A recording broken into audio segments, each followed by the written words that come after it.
cuán firme cimiento se ha dado a la fe de Dios en su eterna palabra de amor.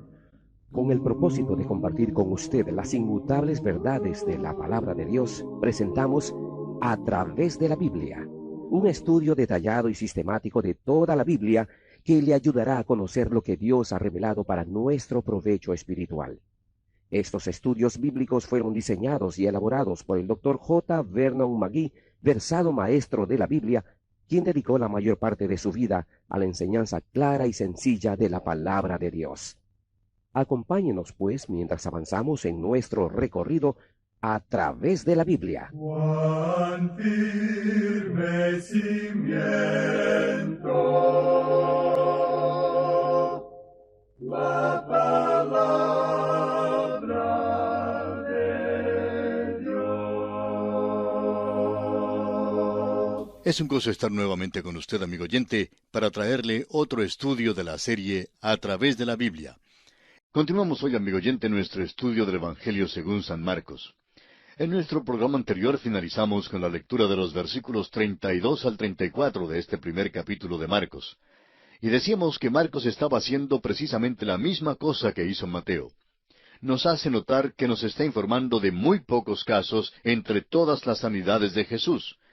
Jesús literalmente sanó a centenares y a miles de personas, pero solo unos pocos casos aislados se registran aquí para nuestra información. Ahora es interesante notar que el mundo de los demonios reconoció a Jesús. Ellos conocían al Señor Jesús y se nos dice que ellos creen, sin embargo, no son salvos. Hemos pasado un día muy ocupado con el Señor y es de esperarse que después de un sábado tan ocupado, Él dormiría mucho a la mañana siguiente. Pero veamos lo que nos dice aquí el versículo 35 de este capítulo 1 de Marcos. Levantándose muy de mañana, siendo aún muy oscuro, salió y se fue a un lugar desierto y allí oraba. Uno pensaría que después de aquel sábado tan ocupado, Jesús dormiría un poquito más en la mañana siguiente. Hay tantos predicadores que tienen los lunes como día libre después de pasar los domingos muy ocupados, y no les criticamos por eso. Pero vemos aquí a Jesús, después de un día ocupadísimo, levantándose temprano para ir a un lugar solitario para orar. ¿Qué lección es esta para nosotros? Leamos ahora los versículos 36 al 39 de Marcos capítulo 1. Y le buscó Simón y los que con él estaban, y hallándole le dijeron, «Todos te buscan». Él les dijo, «Vamos a los lugares vecinos, para que predique también allí, porque para esto he venido». Y predicaba en las sinagogas de ellos en toda Galilea, y echaba fuera los demonios. Este, amigo oyente, es el principio del Evangelio, porque por medio de su enseñanza, Jesús está preparando a estas personas para lo que es la salvación, es decir, su muerte y su resurrección. Sus enseñanzas por sí solas no le salvarán a usted, amigo oyente, pues es solamente su obra en la cruz la que nos salva. Veremos que Jesús llevará a cabo toda su obra relacionada con la salvación en sus 3 años de ministerio público. Una vez más, notemos que había una gran manifestación de poder de los demonios en este tiempo, y veremos que en la Biblia se destacan 3 períodos como este. Uno ocurrió durante el tiempo de Moisés, otro durante el tiempo de Elías, y el tercero fue este que ocurrió durante el tiempo de nuestro Señor, cuando estaba acá en la tierra. Llegamos ahora al último milagro del capítulo 1. Todos estos han sido casos difíciles y todos han sido diferentes. En este último caso se trata de la lepra. Esta enfermedad no era incurable, como veremos en el libro de Levítico, pero era una enfermedad que generalmente era fatal. Sin embargo, no era necesariamente incurable. Leamos los versículos 40 y 41. Vino a él un leproso, rogándole, e hincada la rodilla le dijo, «Si quieres, puedes limpiarme». Y Jesús, teniendo misericordia de él, extendió la mano y le tocó, y le dijo, «Quiero, sé limpio». Este milagro tiene un aspecto psicológico muy grande.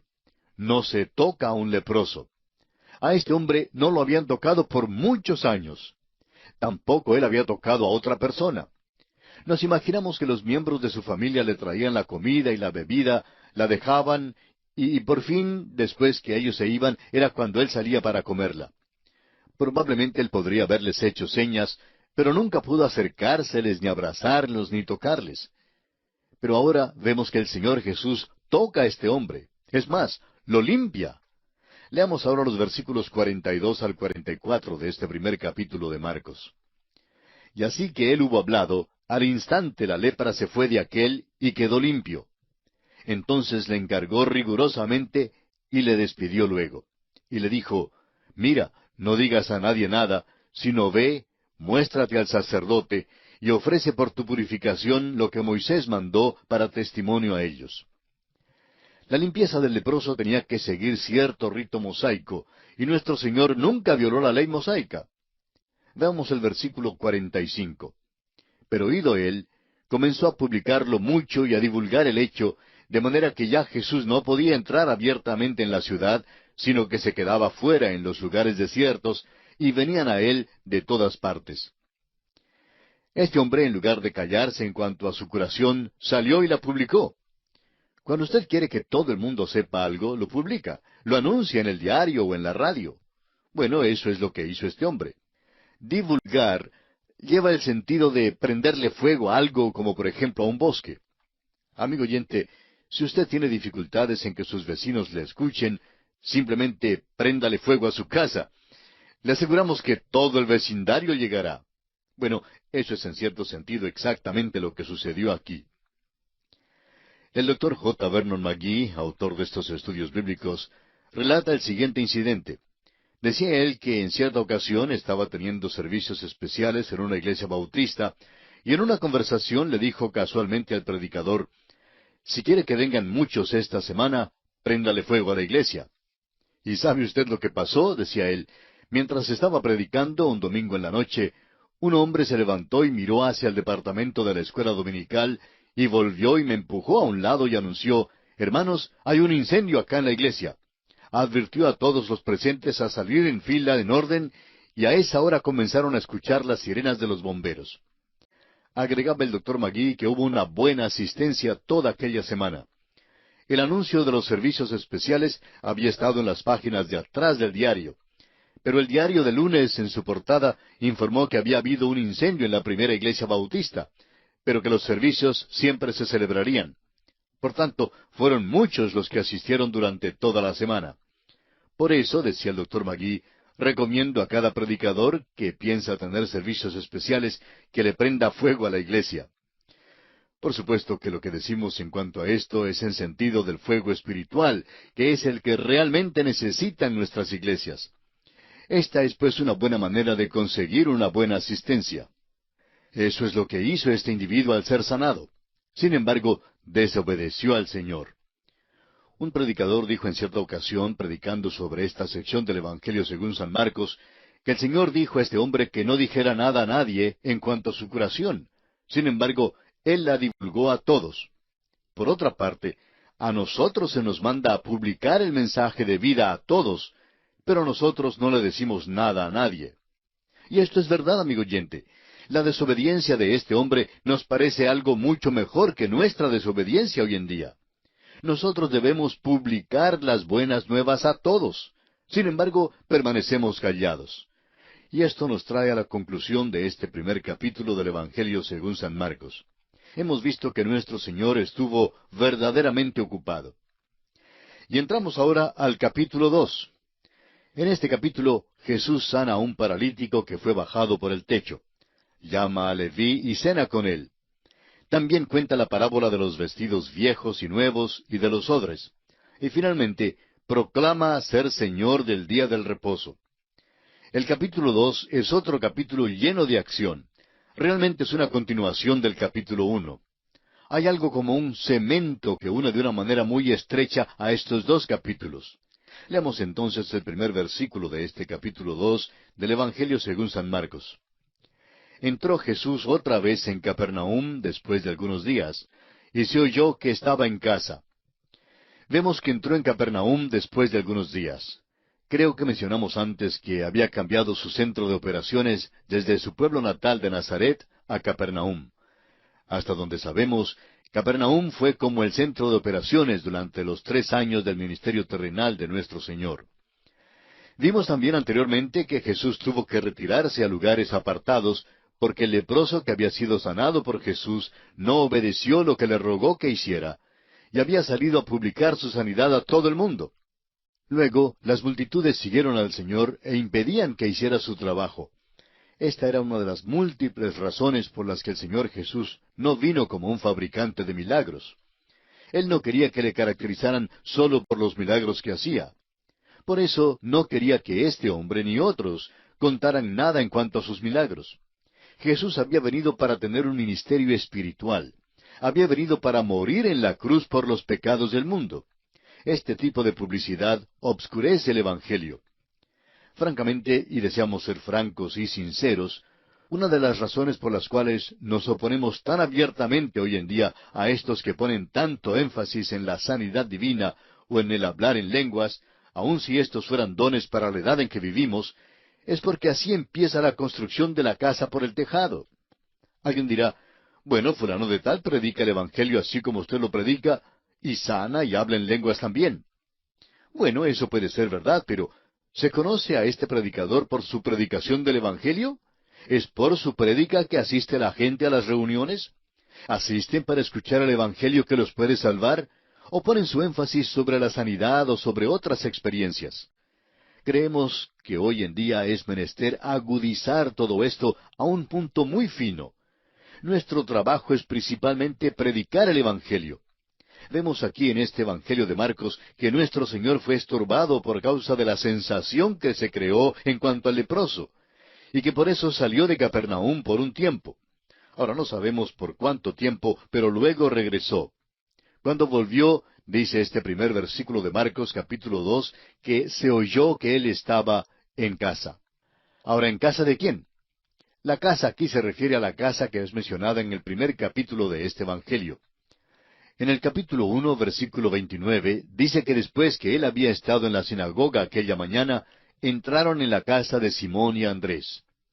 Tenemos que recordar esto porque cuando estos hombres que traen al paralítico empiezan a hacer una abertura, le están quitando el techado a la casa de Simón Pedro. ¿No es verdad que es difícil imaginarnos que Pedro fuera tan dócil como para quedarse parado a un lado sin oponerse mientras lo hacían? Pues ahora dice este versículo 1 que Jesús ha regresado a Capernaum, que está en casa y que se juntó mucha gente allí. Luego, pasando al versículo 2, leemos, e inmediatamente se juntaron muchos, de manera que ya no cabían ni aun a la puerta, y les predicaba la palabra. El ministerio de nuestro Señor era el de predicar la palabra de Dios, y ese es el ministerio hoy en día sobre el cual creemos que debemos poner todo el énfasis. Es un énfasis en la palabra de Dios, en la integridad y la infalibilidad de la palabra de Dios.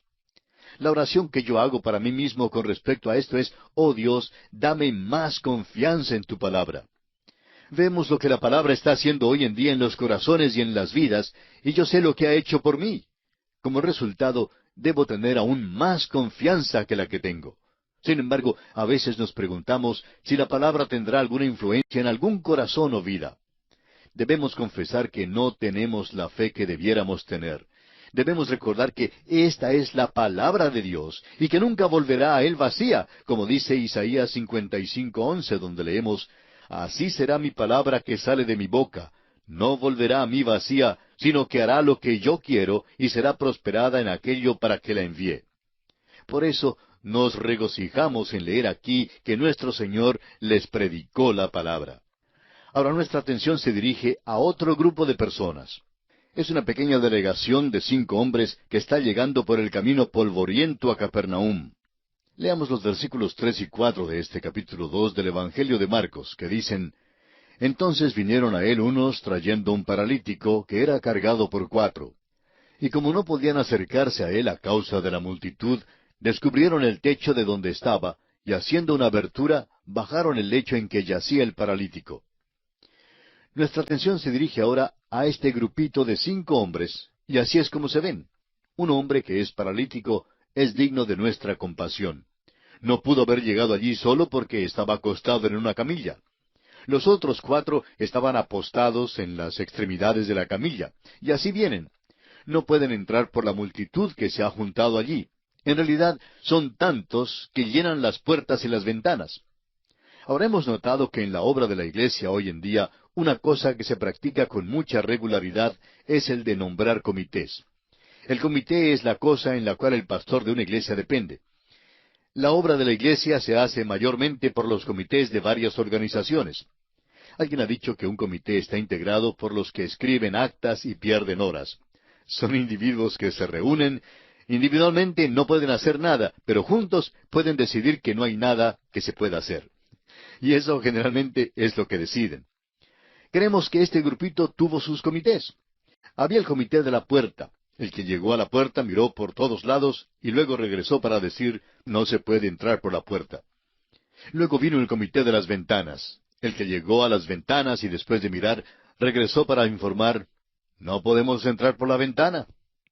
Menos mal que había el comité del techo. Y ese comité volvió y dijo, creemos que sí podemos bajarlo por el techo. Bueno, si hay los suficientes comités, quizá haya uno que funcione. De todos modos, decidieron bajarlo por el techo y, por tanto, estos hombres se ocuparon de hacer una abertura. Aparentemente era un techo de paja. Tuvieron que quitarla. Y el problema principal que confrontaron era cómo subir al paralítico al techo para luego bajarlo en la presencia del Señor Jesús. Después que habían dedicado todo su tiempo y atención a estos problemas, creemos que tuvieron un poquito de pena. Leamos el versículo 5. Al ver Jesús la fe de ellos, dijo al paralítico, Hijo, tus pecados te son perdonados. Ahora, ¿de quién era la fe? Fue la fe de estos hombres. Un vistazo superficial a este versículo parece indicar que fue la fe de aquellos hombres la responsable de la salvación del paralítico. Tus pecados te son perdonados. Ahora nosotros creemos que somos salvos mediante la fe propia, personal e individual. Es maravilloso tener a una madre piadosa, pero usted no va al cielo porque ella sea piadosa. Es maravilloso tener a un padre religioso, pero su padre religioso no le salvará a usted ni a nadie más.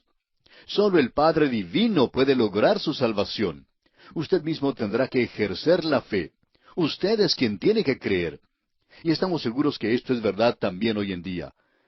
Al inspeccionar este pasaje más de cerca, vemos que no fue la fe de estos 4 hombres la que salvó al paralítico.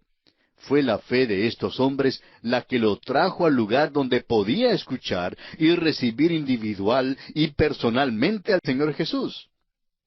Al ver Jesús la fe de ellos, significa su fe en traer al paralítico a ese lugar. Cuando Jesús vio esta fe, entonces se dirigió personalmente al paralítico y le dijo, Hijo, tus pecados te son perdonados. Lo que hace falta en la iglesia hoy en día, amigo oyente, son los camilleros. Necesitamos hombres y mujeres con aquel tipo de fe que va y trae a los perdidos para que puedan escuchar el mensaje del Evangelio. Hay muchos hoy en día que son paralíticos. A veces se trata de una parálisis del pecado. Puede ser una parálisis de indiferencia o de prejuicios. Muchas personas no asistirán nunca a la iglesia donde se predica el Evangelio, a menos que usted, amigo oyente, esté dispuesto a cargar la camilla y traerlos a la iglesia. Eso es lo que hicieron estos hombres. Tuvieron la fe para traer este pobre hombre a Jesús, y sin ellos nunca habría estado allí para escuchar al Señor Jesús mientras se dirigía personalmente a Él y le perdonaba sus pecados. Leamos ahora los versículos 6 y 7 de Marcos capítulo 2. Estaban allí sentados algunos de los escribas, los cuales cavilaban en sus corazones. ¿Por qué habla éste así? Blasfemias dice. ¿Quién puede perdonar pecados sino solo Dios? Aquí están los enemigos de Jesús y no hablan, sino que simplemente cavilan en sus corazones. Al analizar su modo de pensar, vemos que salen mal en la primera pregunta, pero salen bien en la segunda. Jesucristo no decía blasfemias. Pero por otra parte, es verdad que solo Dios puede perdonar el pecado. Ningún juez tiene el derecho de dejar ir libre a un criminal. Su deber es el de ejecutar la ley. Dios es el soberano moral de este universo y Él defenderá sus propias leyes. Dios no puede ser ilegal. No lo puede ser porque Él es justo. Habiendo dictado las leyes, Él obedece a esas leyes, y sus leyes son inexorables. No han cambiado en nada, y es por ellas que usted y yo somos culpables delante de Dios.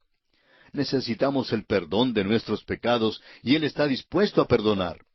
Que nunca nos equivoquemos en creer que Él nos perdona los pecados porque es generoso. Nos los perdona porque Cristo ya pagó la pena de nuestros pecados. Ahora el Señor Jesús no decía blasfemias porque Él es Dios. Y Él pudo perdonar pecados porque Él vino a esta tierra para proveer una salvación para usted y para mí, y también para aquel paralítico. Ahora el versículo 8 dice, y conociendo luego Jesús en su espíritu que cavilaban de esta manera dentro de sí mismos, les dijo, ¿por qué caviláis así en vuestros corazones? Estos hombres no decían lo que realmente pensaban, pero pensaban estas cosas en sus corazones. Cristo trata de sacarlas, pero estos hombres ya habían chocado con Él antes, y siempre habían salido, por así decirlo, con la nariz sangrienta. Por tanto, decidieron que lo mejor era callarse, y así fue que se quedaron callados. Nuestro Señor les dijo en el versículo 9 de Marcos 2, ¿qué es más fácil decir al paralítico, tus pecados te son perdonados? O decirle, levántate, toma tu lecho y anda. A propósito, estos escribas no tenían intención alguna de contestar esa pregunta. Se quedaron callados y puesto que están callados, Él les sigue hablando. Él sabía que ellos pensaban. En el Evangelio de Juan, capítulo 2, versículo 25, leemos, y no tenía necesidad que nadie le diese testimonio del hombre, pues Él sabía lo que había en el hombre. Ahora el Señor Jesús realmente los coloca en una situación crítica. Les dice, ¿es más fácil perdonar los pecados del paralítico o mandar que se levante y ande? Aunque no contestaron, estamos seguros de que habrían dicho que es tan imposible hacer lo uno como lo otro. Solo Dios lo puede hacer. Esa respuesta es correcta, y ese es el motivo por el cual el Señor Jesús mandó al hombre a levantarse, a tomar su lecho y a andar. En los versículos 10 y 11 de Marcos capítulo 2, escuchemos lo que Jesús sigue diciendo a los líderes religiosos. Pues para que sepáis que el Hijo del Hombre tiene potestad en la tierra para perdonar pecados, dijo el paralítico, a ti te digo, levántate, toma tu lecho y vete a tu casa. Un viejo comentarista escocés dijo que la razón por la cual Jesús mandó al hombre a tomar su lecho y a andar era porque no iba a sufrir una recaída. No volvería a acostarse más en esa camilla. De allí en adelante iba a caminar. Cuando nuestro Señor sanaba a alguien, le sanaba por completo. Leamos ahora el versículo 12. Entonces él se levantó enseguida, y tomando su lecho, salió delante de todos, de manera que todos se asombraron y glorificaron a Dios, diciendo, nunca hemos visto tal cosa. Amigo oyente, este es un evangelio de acción. Y aquí tenemos uno de los milagros de acción. Continuemos ahora con más acción, aunque no se trata de otro milagro. Leamos los versículos 13 y 14 de Marcos 2. Después volvió a salir al mar, y toda la gente venía a él y les enseñaba. Y al pasar vio a Leví, hijo de Alfeo, sentado al banco de los tributos públicos, y le dijo, sígueme. Y levantándose, le siguió. Este es el llamamiento de Leví, o sea, Mateo. Mateo era de la tribu de Leví. Figúrese usted, era de la tribu sacerdotal y aquí ha llegado a ser publicano. Esto debe responder la pregunta en cuanto a las 10 tribus perdidas. Este es uno de los muchos lugares donde encontramos a un individuo que pertenece a otra tribu, además de ser miembro de la tribu de Judá. Amigo oyente, esas tribus han sido halladas. Aquí está uno de la tribu de Leví llegando a ser uno de los discípulos de nuestro Señor. Nuestro Señor está llamándole aquí en esta ocasión tan notable. Usted recordará que Mateo, en su Evangelio, no nos informó nada en cuanto a que hubiera preparado una gran cena, ni que hubiera convidado a algunos de sus amigos. Sus únicos amigos eran pecadores. Bien, nuestro tiempo se ha agotado, amigo oyente, así es que tenemos que detenernos en esta ocasión. Continuaremos nuestra consideración del capítulo 2 del Evangelio según San Marcos en nuestro próximo programa.